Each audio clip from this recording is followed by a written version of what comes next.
স্বামী বিবেকানন্দের বাণী রচনার আজকে চতুর্থ খণ্ডটা। চতুর্থ খণ্ডে কি আছে দেখে নিই চলুন।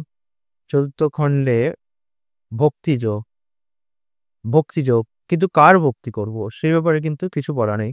ঈশ্বরের স্বরূপ, ঈশ্বরের নাম কি সে ব্যাপারে বলা নেই। গুরুর প্রয়োজনীয়তা, গুরু শিষ্যের লক্ষণ, ইষ্টনিষ্ঠা, ভক্তির সাধন, পরাভক্তি ইত্যাদি অনেক বিষয় রয়েছে। ভক্তি রহস্য রয়েছে, দেওবাণী, ভক্তি প্রসঙ্গে, নারদ ভক্তি সূত্র, ভক্তিযোগের উপকারিতা, জগতের কল্যাণ সাধন ইত্যাদি রয়েছে। প্রেমের তৃতীয় লক্ষণ, এখানে অনেক কিছু রয়েছে। পটভূমিকায় দেখতে পাচ্ছি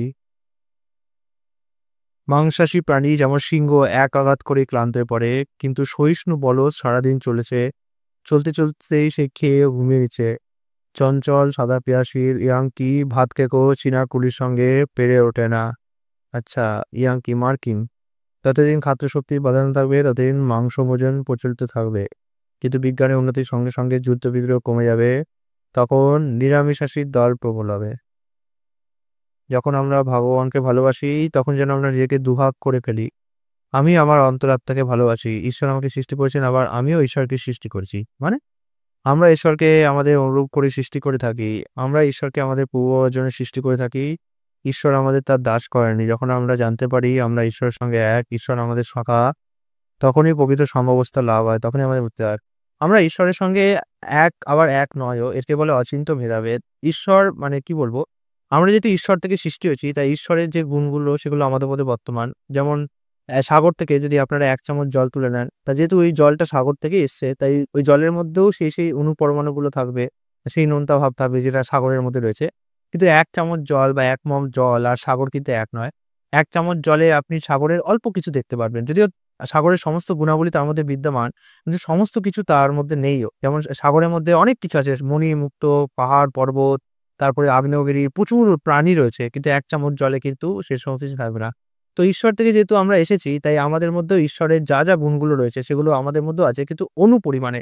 ঈশ্বরের মধ্যে এটা অসীমভাবে রয়েছে, আমাদের মধ্যে এটা অনুপরিমাণ রয়েছে। যেমন উদাহরণ হিসাবে ঈশ্বর ভালোবাসতে চান, আমরাও ভালোবাসতে চাই। আমরা ঈশ্বর আমাদের কিছু সৃষ্টি করতে চান, আমাদের মধ্যেও সেই সৃষ্টি করার প্রবণতা রয়েছে। ঈশ্বরের মধ্যে রাগ, ক্রোধ, অভিব্যক্তি সমস্ত কিছু আছে। যদিও সেগুলো সৌন্দর্য প্রকাশ করে, আমাদের মধ্যেও সেগুলো আছে। ঈশ্বরও কিন্তু তাদের মধ্যে চৌর্যলীলা, প্রতিহিংসা লীলা ইত্যাদি সমস্ত কিছু তিনি প্রকাশ করেন। আমাদের মধ্যেও চুরি করা, ইয়ে করা সবকিছু রয়েছে। পার্থক্য কেবল হচ্ছে যখন ঈশ্বর সেগুলো করেন সেগুলো অত্যন্ত সুন্দর হয়ে ওঠে। যেমন ভগবান শ্রীকৃষ্ণ মাখন চুরি করতেন, কিন্তু সেগুলোর পিছনে কেউ তাকে মানে কি করে, মানে জেলে পুরে দেয়নি বা গালিগালাজ করে না। বরঞ্চ সবার ভক্তরা আনন্দ করে গ্রহণ করে সেগুলো। বাট আমি যদি চুরি করতে যাই আমার ক্ষেত্রে কিন্তু জেলে পুরে দেওয়া হবে এবং লোকেও আমাকে দায়ী করবে যে এটার জন্য। তো ঈশ্বরের ক্ষেত্রে যেগুলো আছে সেগুলো অনুকরণ কখনোই করা উচিত না, করা যায়ও না। এবং ঈশ্বর থেকে যেহেতু আমরা এসেছি তাই আমাদের মধ্যেও ঈশ্বরের সমস্ত জিনিস রয়েছে। কিন্তু আমি আর ঈশ্বর এক নই। আমরা একই পরিমাণ নই। আমাদের মধ্যে সত্তা একই। ঈশ্বরের মধ্যে যেটা আছে আমাদের মধ্যে সেই গুণগুলো আছে। পার্থক্য হচ্ছে ঈশ্বরের মধ্যে প্রচুর পরিমাণে আছে, তুলনা করা যায় না। আমাদের মধ্যে অল্প পরিমাণে আছে। ঠিক আছে? ১ বিন্দু জল আর সাগরের সাথে যেরকম তুলনা সেরকম অনেকটা। একটুখানি সোনা আর সোনার খনির মধ্যে যেটা সেইরকম তুলনীয়।